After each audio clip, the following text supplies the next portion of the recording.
आणि आता टॉप 9 राजकीय बातम्या बघूयात। छत्रपती संभाजीनगरमधील इम्तियाज जलील यांच्या गाडीवरच्या हल्ल्याप्रकरणी 50 जणांवरती गुन्हा दाखल। काँग्रेसचे उमेदवार हबीब कुरेशी, कलीम कुरेशीवरती गुन्हा दाखल। काल राडा झालेल्या बायजीपुरा भागात आज असदुद्दीन ओवैसींची पायी रॅली निघणार।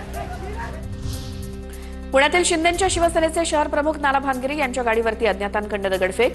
काळेपडळ परिसरातली घटना। हल्ल्यामध्ये प्रभाग क्रमांक 41 मधील शिवसेनेचे उमेदवार सारिका पवार किरकोळ जखमी।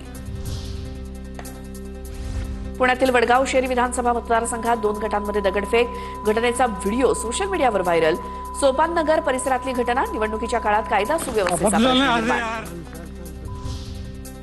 अकोल्यात मतदानावरती बहिष्काराचे लावलेले बॅनर अज्ञातांनी फाडले। शिवणी भागातील प्रभाग क्रमांक 14 मध्ये मतदानावर बहिष्कार टाकण्याचा निर्णय। मूलभूत सुविधांसाठी आमचा मतदानावरती बहिष्कार असा बॅनरवरती आशय। आम्ही राष्ट्रवादी सारे, राष्ट्रवादी काँग्रेस पक्षाचं नवगीत प्रदर्शित। निवडणुकीच्या रणधुमाळीत कार्यकर्त्यांमध्ये उत्साह। भाजपच्या प्रभाग क्रमांक 172च्या उमेदवार राजश्री शिरवडकरांची उमेदवारी रद्द करण्यासाठी ठाकरेंच्या सेनेचं निवडणूक आयोगाला पत्र। एसआरएस निकालांमध्ये घोटाळा केल्याचा ठाकरेंच्या शिवसेनेचा आरोप। भांडूपमध्ये अपक्ष उमेदवारांची शिंदेंची शिवसेना आणि ठाकरेंच्या शिवसेनेच्या उमेदवारांना डोकेदुखी।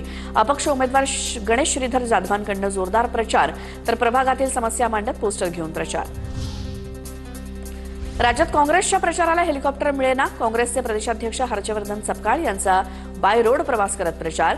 तरीही एकाच दिवशी 2 ते 3 महापालिकांच्या सपकाळांकडून सभा। बनावट जात प्रमाणपत्र प्रकरणात नवनीत राणा दोषमुक्त। माझगाव न्यायालयाकडून राणांचा दोषमुक्तीचा अर्ज मंजूर।